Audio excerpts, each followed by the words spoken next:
Hey class, this is Katrina Berg, and this is your week two resource video. I'm going to go over some key highlights from the chapters that you're reading this week, and let's get started.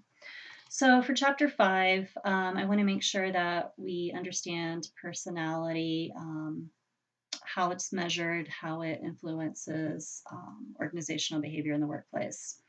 So, personality, as defined, is the sum total of ways in which an individual reacts and interacts with others. These are measurable traits that a person exhibits. And often, companies will do workplace evaluations, personality tests to see if how much of a match you are for that particular job and position.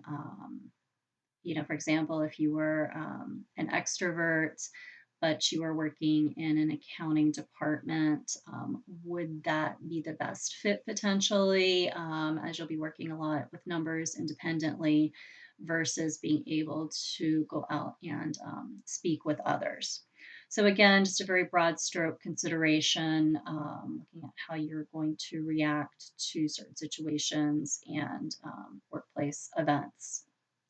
Myers Briggs is probably the best well known personality test, and it is based on extroversion versus introversion, sensing versus intuition, thinking versus feeling, and judging versus perceiving. So, if you've had that test, you're probably familiar with what your outcome is, and based on that. There's another model that is out there called the Big Five, and they focus on personality traits such as agreeableness, extroversion, conscientiousness, emotional stability, openness to experience. And that's the Big Five model.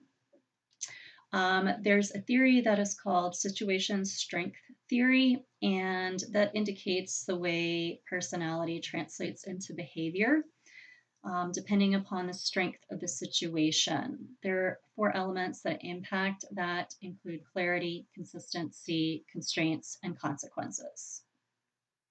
So, again, be aware of personalities, how those are evaluated at the workplace, how you can use that as a manager, and also working within groups and individuals.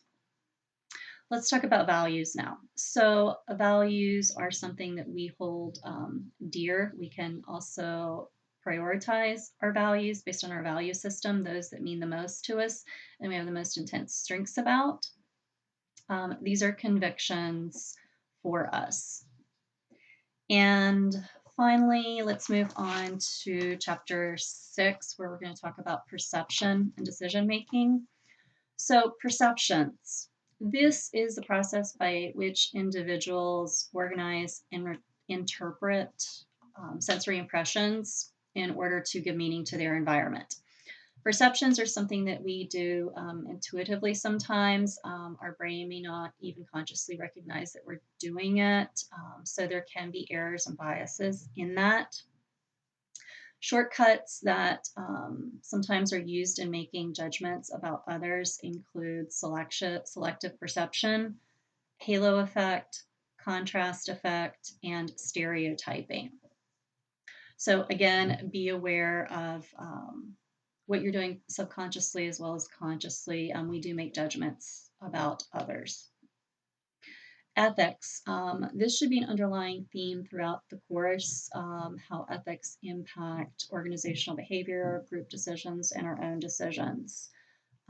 One ethical theory of thought is utilitarianism, which is based on the greatest good for all.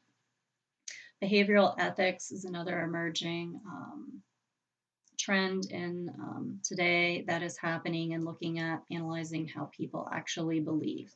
There's more in your books about this. Again, I just want to highlight, don't forget about ethics as we're discussing everything that happens in organizational behavior. Moving on to chapter seven, I want to talk about motivation. Motivation is really the process that accounts for an individual's intensity, their direction, and persistence of efforts towards a goal. And often you'll hear managers, organizations talk about how can we motivate our staff, how can we motivate our employees. Um, Maslow's hierarchy needs is just one way, one theory of how that question can be answered. And to recap what that theory is, you're looking at meeting the physiological, which is hunger, thirst, shelter, safety, which is affection and belonging, social, which is affection and belonging, esteem, self respect, autonomy, and self actualization, which is growth and self fulfillment. So, to recap, Maslow's hierarchy of needs is looking at physiological needs, safety needs, social needs, esteem needs, and self actualization. There are other theories in your books, which I do encourage you to take a minute to read and understand what these mean. This all falls under motivation and how to engage with your staff, how to ensure job satisfaction. Talking about job satisfaction, this is, or let's move on to job engagement, excuse me. Job satisfaction is the happiness of what you're actually working in, what you're doing, whereas engagement is the investment of an employee's physical, cognitive, and emotional energy into job performance. So making sure that you're 100% engaged, and if not, why? Are you on autopilot, for example, for a day? How can a manager, how can the company help engage you fully? Moving on to chapter 8, which also talks about motivation, but is looking more at job characteristics. There are 5 core dimensions that are defined early on in your chapter, which look at skill variety of the job, task identity, task significance, autonomy, and feedback. Jobs can also be redesigned potentially to better engage employees and staff and increase job satisfaction. So, job rotation is one example of a redesign. And this looks at such things as cross training. You're doing similar tasks and activities, but maybe in a different department or different area. There's also job enrichment, which is talking about increasing the control of what you're doing, control of the planning, execution, and evaluation. Finally, let's talk about extrinsic and intrinsic rewards. For some employees, intrinsic matter, and for some, extrinsic matter.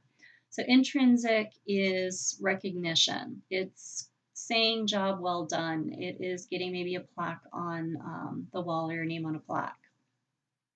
For some employees, this matters. For others, they're looking more for extrinsic, which would be pay, for example, or compensation program. So this is a broad overview of the chapters for this week. Please, as I said, do go back and look at the different theories that are out there on motivation. And if you have any questions, let me know. Thanks, class.